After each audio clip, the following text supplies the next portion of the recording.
Good evening, everyone. Welcome to Mindfulness with ROOP, the Bellwether series. And today we have Charles Guarria from Florida with us. Charles is a freelance writer. He writes about human interests and he writes many journals and articles in various newspapers. Welcome, Charles. Good morning to you. I know it's Hi. early in the morning there. Yes, good morning and good evening to you. It's great to be here. Thanks for having me. All right. So, Charles, you write you are a freelance writer. I want you to share your story with the audiences, your journey so far. Okay. Well, I was a librarian for 21 years and a little bit on Wall Street. And then I went over to Brooklyn, New York. I lived in New York pretty much my whole life. And I worked in Brooklyn at a university, Long Island University. And as a part of that job, you had to write, which it's kind of interesting because I didn't realize I was going to have to do that when I had the interview. And the dean of the school, she said to me, do you have two writing samples? And I was like, oh no, what am I going to do? So I was like, I didn't know I needed to do that. So I had written an article for the college newspaper, and I also had a website about baseball and and and I just said, can I submit those? And she said yes. And she approved them as writing, even though it was just a baseball website. And I got the job from there. And as a part of keeping your job, it was faculty. The librarians at Long Island University are faculty. And as a part of keeping that job, you need publish or perish. And I had to write in scholarly journals. And that's where I started writing about library economics, because I did a lot of the purchasing. I was less of that typical at a reference desk that you think of in a library, and more of like purchasing the material that the students would use for research. So I was into the economic end and managing budgets and stuff like that, more behind the scenes. So I started writing about library economics and had a few articles and a book, and that got me on my writing journey. Mhm. Right. So, the first novel, when it came, like what was in your mind? How the story came up? Well, when I was writing the book that I have out, the one book that I have out right now is called Proposition 13, America's Second Great Tax Revolt. And while I was reading it, this is like the creative process, right? Because it's so amazing when you read like how Tolkien started writing, and how J.K. Rowling just had this idea, and she was telling a story to her children. I just read somebody's name, and the guy's name, it was a quote. I was researching for my library book, and there was a quote in there from a guy named Rock Coles. And I went, Rock Coles? That's a really cool rock star name. I like, the guy's like a lead guitar player in a band, and his name is Rock Coles. And then after a while, I started thinking, that's a little cheesy, that's a little silly.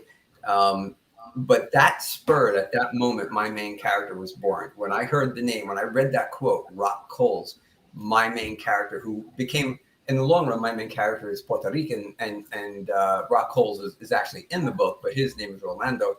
Um, However, when I read that quote, researching for my library book, is when it struck me that I should do this and try my talent somewhere else. Like the whole idea of writing a novel, so everything I ever wrote was factual, research-based, empirical research, going back in history and doing studies over the decades. So I was like, do I have the ability, like test my skills? Can I actually write a novel?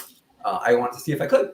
And um, that's really what sparked the idea of it, and the library part for all people who start to write a novel. No, I'm sorry. A lot of people who start to write a novel don't realize the research involved.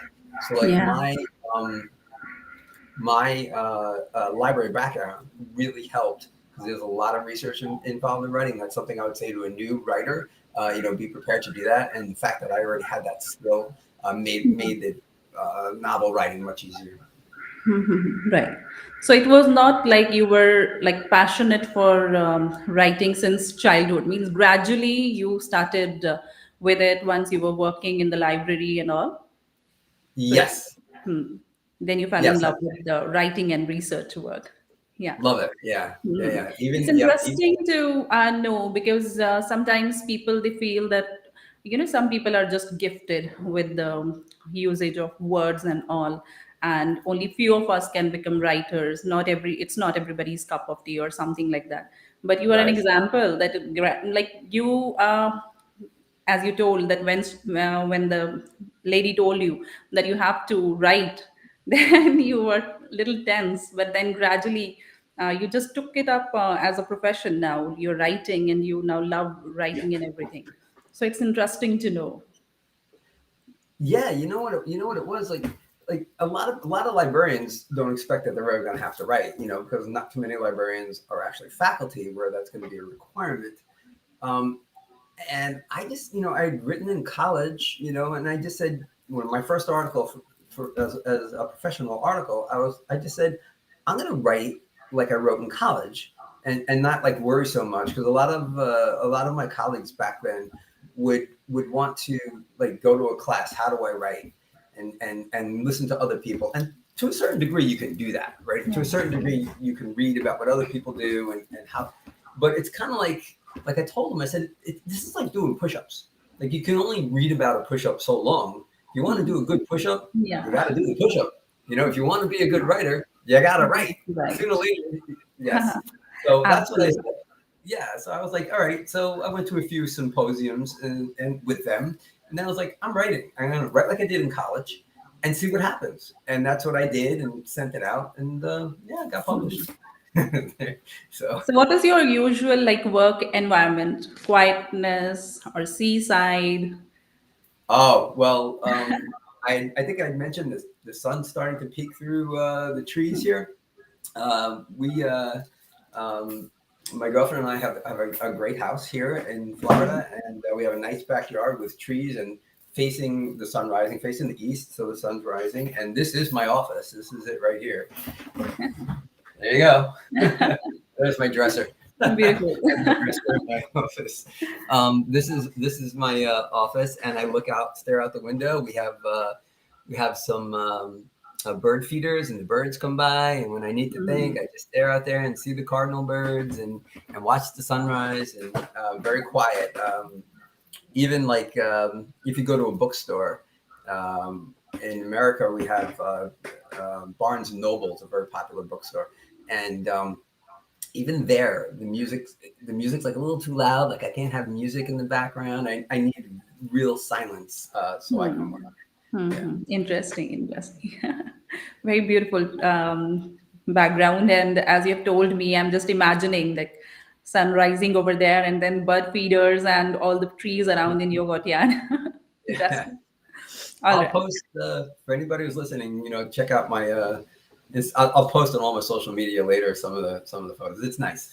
Yeah, It's really good. definitely. I'll Squirrels watch that. running. Yeah, it's really good when you need to contemplate, when you just need to sit and think and figure out what your character is going to do next.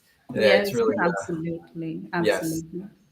So when you like write, so it's always about what you want to write or what the readers actually want to see or something like it's people's choice of stories, or you decide on your own that no, this is what I need to write and I want the people to read. So at the moment, I freelance for a newspaper in Florida called Hometown News, and Mhm. it's hyper local stuff. So I Mhm. cover uh, anything. I cover within this county, within like 4 or 5 towns, including Daytona Beach. I know that's very popular. A lot of people have heard of Daytona Beach thanks to MTV.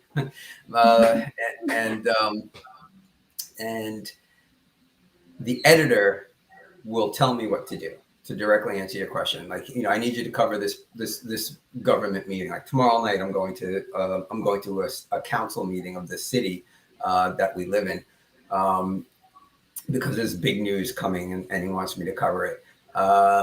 So it's hyper local stuff. Sometimes it could have a national or international appeal. Like I did a story on a company that's doing virtual reality training for fire service. So instead of like so it's hard to train to put out a fire unless you have an abandoned building. So they figured out a way to do that virtually.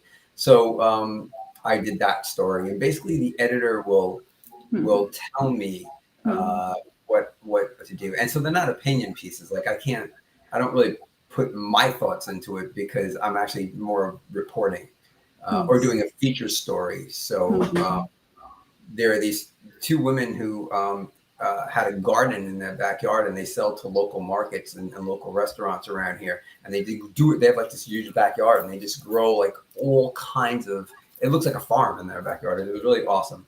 So that's like a Hmm. feature story. So it could be anywhere from politics to being with the police when they're doing something with their canines, to an opening of a hospital. It's whatever they ask me to do. I just I'm there for them. Yeah. All right. So before moving ahead, let us, have some glimpses of your life. That All what right. do you do other than writing? Uh, so Just watch this.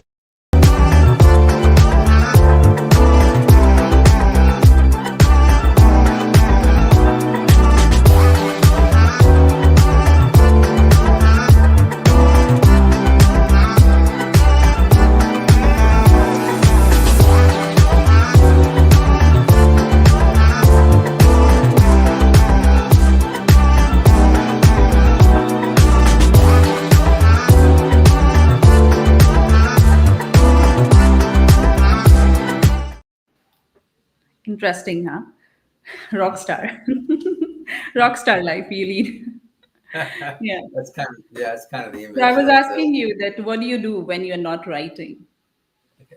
Well, I do. I'm an exercise enthusiast. I do go to the gym every other day. Hmm. I love fine dining. A nice glass of wine and going out to like a 4-star restaurant. That stuff is really a lot of fun. I'm a huge music fan, and Hmm. so I go to concerts all the time. Hmm. Uh, and dinner and a movie with my girlfriend and I is like one of the most fun things that I like to do. Long walks. There's a beautiful area here that is just pedestrian friendly. A couple of them now that I think about it, and just go out to dinner, go for a long walk afterwards. And baseball, I'm a huge baseball fan. I watch hundreds of games and go quite frequently to watch baseball live. So yeah, those are some of the things I do. And I read. I like to read a lot of magazines and newspapers. I'm reading a book. I'm reading Faulkner at the moment. Okay. Um, the Sound and Fury. Sound of Uh, Fury. Okay. yeah. I wanted to see his style, so I'm reading that. Mhm. You know, that kind of stuff. Mhm. So, Charles, what do you think? Like, people, the writers and poets. So, do you think that they help shaping up the thinking of the society, or how much do they need to be honest with their writings and everything? Do you think that yes, the way they write, the kind of thought process they infuse into the minds of people, the society starts to believe that?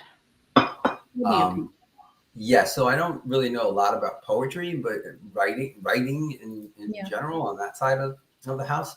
Hmm.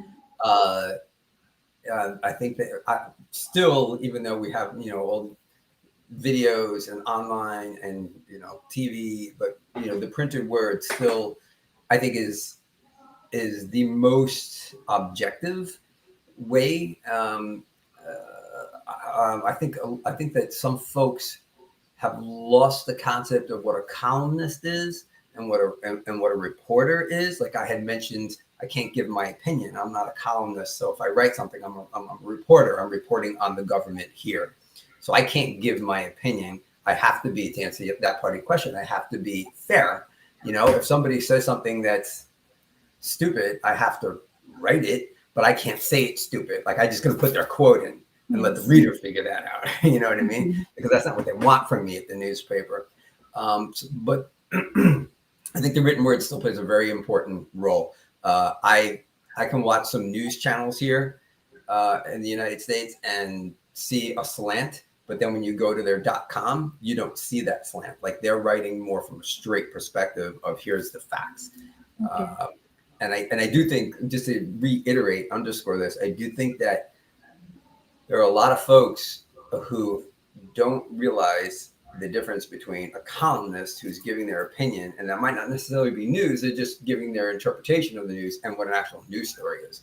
And it's up to us as writers to get that out there to people, the difference between reporting something and actually giving your opinion. Right. So And you oh, have already like mentioned about your work, proposition to America's greatest tax revolt, right? mhm. So just tell us something about that, more of it. Like Sure. what exactly is there in that work? Okay, so it's America's second greatest tax revolt, because the first was the revolution, right? Okay. when Yeah. Yeah, when So, the first greatest tax revolt was when America revolted against when the United States revolted against the British and became their own country. So the second great tax revolt started in California, and it was property taxes. So property taxes were going through the roof in California, to the point where people, particularly senior citizens, those on fixed income, couldn't pay or stay in their house. So a bunch of folks got together and changed the law. In California, you could just like you and I, if we lived in California, we can get enough people to sign a ballot, and then they can vote on it. It could be a law. So like, let's say it was us, and we were like, property taxes are way too much. So we get 1 million people to sign. I just threw that number out, and then it's a law, and then we go around and we go, hey, vote yes for it's a bill that people can vote on, and like, hey, vote yes for our bill, and then we can cut your property taxes. You and I can just do that. The government can't stop you in California from doing that. So these two guys did that, and they lowered property taxes. But what happened was, how this ties into libraries, is by lowering the property taxes, the government didn't have the money to fund libraries. So it became an economic hardship for the libraries and a lot of other public services. So that's where my writing came into it. How it became the second greatest tax revolt is because a lot of economists look at that property tax cut as the beginning of the conservative movement in America that started with Ronald Reagan and went right up through President Ronald Reagan and right up through President George Bush, a good 30 years, good 30-year conservative revolution that started with that tax cut, and it swept across the country, because what other people saw what California did, like my example of you and I cutting taxes if we wanted to. Other states had that ability as well, and they're like, hey, let's do this too. There's about 20 of the 50 states here that have that ability to do that on their own, the citizens, irrespective of the government. So it swept across the country, all the way, from the west in California to Washington, D.C. in the east to the presidency. So it was considered the second great tax revolt in American history. right. So any piece of advice for the budding writers?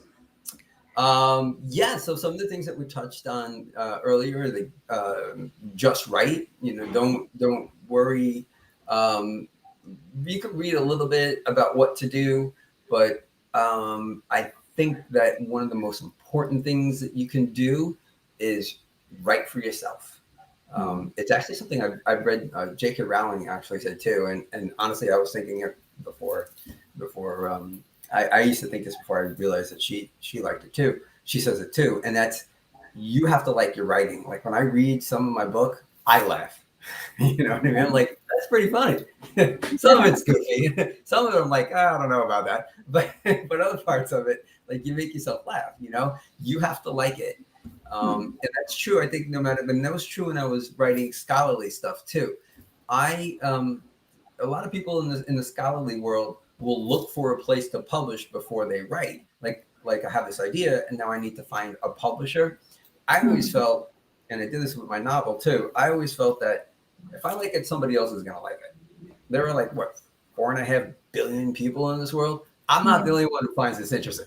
Other people will too, So just write what you like, write for yourself, entertain yourself, or if it's, scholarly, teach yourself, and you'll find a place for it. And so that, I think, is super important. The other thing for a budding author is the research part. Get into research. Use your local library, go online. Be a librarian. You go online and get into the research. Authenticity. I had a really nice guy. I won't say his name. I won't even look it up. The book's right over here on my bookshelf. Really nice guy who gave me a free book, but there were so many things wrong in the book. Like I would look stuff up and go, "That's not." Oh. Yeah, and so it ruins the integrity, right? Yeah. So make sure, don't rely on your own memory, no matter how much you think you're right. Double, maybe even triple. I could be obsessive. I can triple check stuff. For instance, I, plane flight prior to the terrorist attack on 9/11 was completely different than now. My character flies prior to 9/11. I wasn't going to rely on my memory of what it was like in the 1990s to fly. I went back and looked at it, even though I flew in the 1990s. So make sure that, even if you think you know it, go back and look at it again, research that topic, make sure you know it through and through, because the authenticity, you can blow, like that book I was referencing, you can just take the reader out if you have something that's factually incorrect in your book. It is really like important to check the authenticity, and of course this research work, if you're not researched on a topic, then of course then any kind of fake data or something you might be sharing with the people and readers, they come to know about it. It's not, you cannot make the fool out of people or the readers. Right. It's Yeah. absolutely right. Yeah. Okay, so you're a fitness freak too, right? I've seen your social media photographs and everything that like you keep yourself fit. Yes.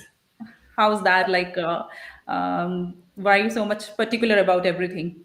Yeah. I guess, During pandemic, you like learned all this, or like before pandemic too, you were worried and conscious about fitness.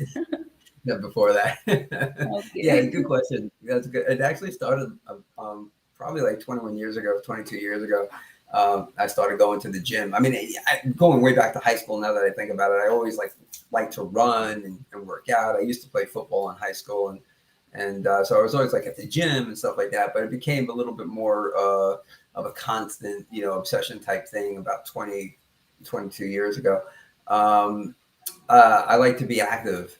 It's kind of in the DNA of my family to just like, sitting around, like even here when I'm writing, I got to get up every hour and go do something. Being active actually helps keep your weight down because you're burning calories. You can just walk from one end of the house to the other once a day. And you know how many miles that would be at the end of the year? Like around like 20 miles, because you're just putting in the steps. So to me, I want to live a long life and I like being healthy and I like eating right. I put my head on the pillow at the end of the day. I want to know that I did the right thing in so many ways, but one of them is eating. Yeah. So I like I said, I go to the gym every other day and I run and I lift, lift weights, push-ups, try to get a full body workout. And I eat right, lots of fruits and vegetables, and I just want to, look as as healthy as I can. I need every edge I can get. Yeah. All right. So, now you must be like, as you're now, just told me a few minutes ago that you're reading Faulkner, and Yes. like any favorite book of yours, like when you were a child, anything you read, or when you grew up, like any favorite novelist or any favorite novel of yours. When I was a kid, there was a book I read quite often called Durango Street, and it was about gangs. And Mm-hmm. actually, one of the kids in the book was a great football player. Um, and I read that one a lot. And you can see it's still available on Amazon. I checked in the last year just to see if Okay. it was still out there. It still is. Durango Street, if you're interested. Um, that's really good. I don't have a favorite writer because most of my Okay. reading is like books and magazines, Mm-hmm. which worked out great because I got this job freelancing for the newspaper. So I had an idea of how to write a newspaper article just from all the reading that I did. But I've always read the newspaper from cover to cover. I used to commute uh, Mm-hmm. into New York City. And so I had hours to read. And this was before online and smartphones. And I would just have the local newspaper, read it from cover to cover, all the way through. Um, there are some columnists that I really liked throughout the years. There was one a couple years back, Jack Anderson, folks here in the United States might know, and some there's some really great baseball writers. But as far as books, I read books to inform my writing. Like I'm reading Faulkner Hmm. because that particular book, The Sound and Fury, he uses a lot of different uh, points of view. A lot of different Hmm. narrators are in the book, different characters narrating at different times and things like that. And Hmm. and so that's why I wanted to read it because my book does that. I have like three different. My novel has three different narrations, three different point of views. Hmm. Um, so I wanted to read how he does that. And a lot of my, writing a this goes back to advising a new writer.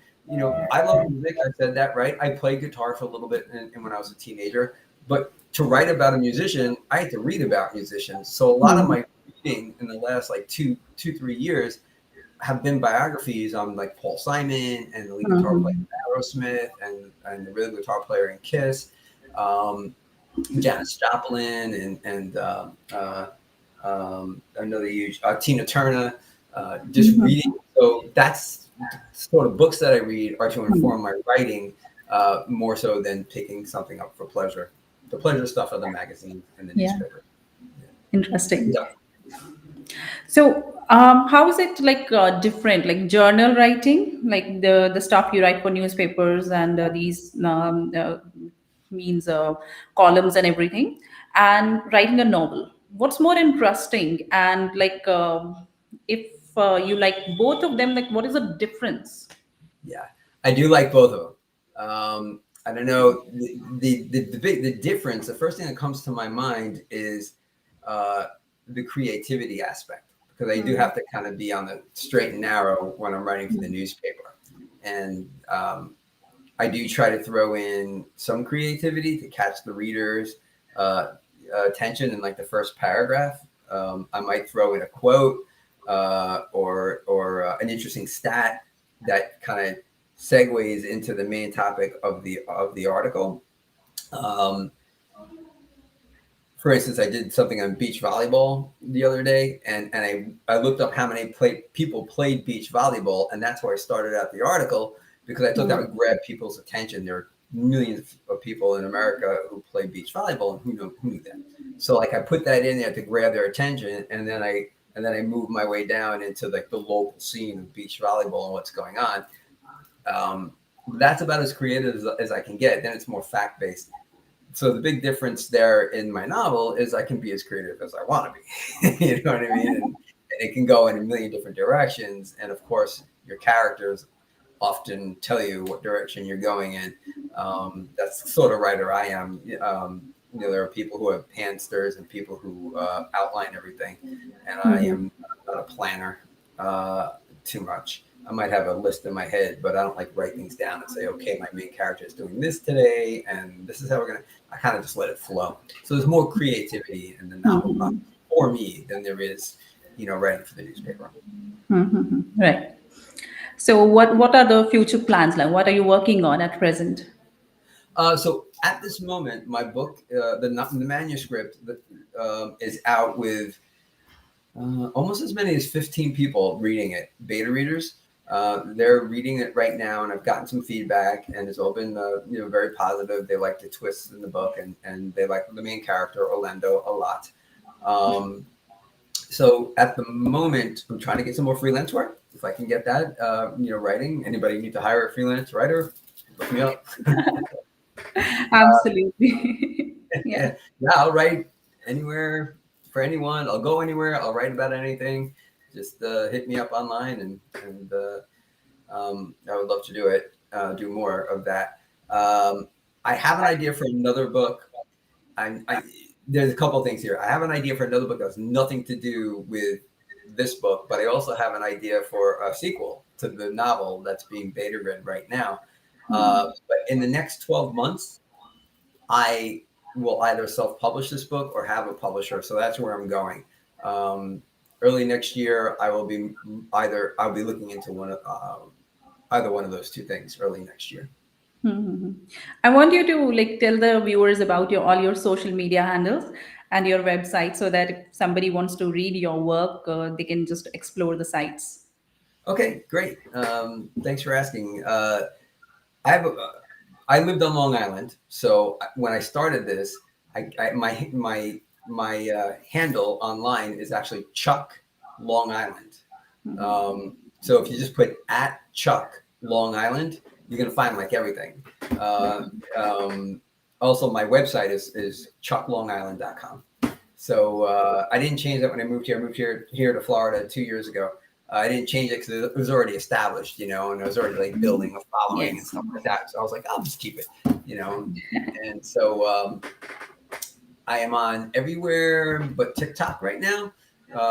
So Instagram, Twitter. There is a YouTube channel, although I have to admit that I don't do too much there. But there is a YouTube channel.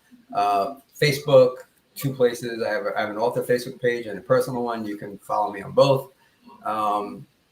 And the difference there is like my author stuff, everything. The only personal page I have is the Facebook page. All the other stuff is for professional. And there's a lot of music and a lot of baseball on my personal one. The professional one is really like all writing. So, but please follow me on all of them. I would appreciate it. Yeah. Thank you so much, Charles, for taking out time so early in the morning and agreeing for this interview. Interesting story so far. You're a like party animal, fitness freak, lover of writing, and like a fantastic person to know. Thank you so Oh, much thank for you. You're joining welcome. me today. Yeah, Thank thank you. Thanks for having me. I'd love to do it and can't wait to come back. Thank you so much. Yes, of course. You complete your next work, and again, I'll be inviting you to know more Awesome. about that. Yeah. All right. Thank you, viewers. So it was Charles Guarria from Florida, USA. He's a freelance writer, and as he has told that we can find him on his through website and other social media handles. So it's the website. Once again, I'll just put a stress on that. ChuckIsland.com. Well, chucklongisland.com. chucklongisland.com. So please explore Charles' work, and I'm very sure that you're going to fall in love with his writings. Thank you so much, everyone. Thank you, Charles. Thank you. Thank you. Goodbye. Goodbye. Have a great day.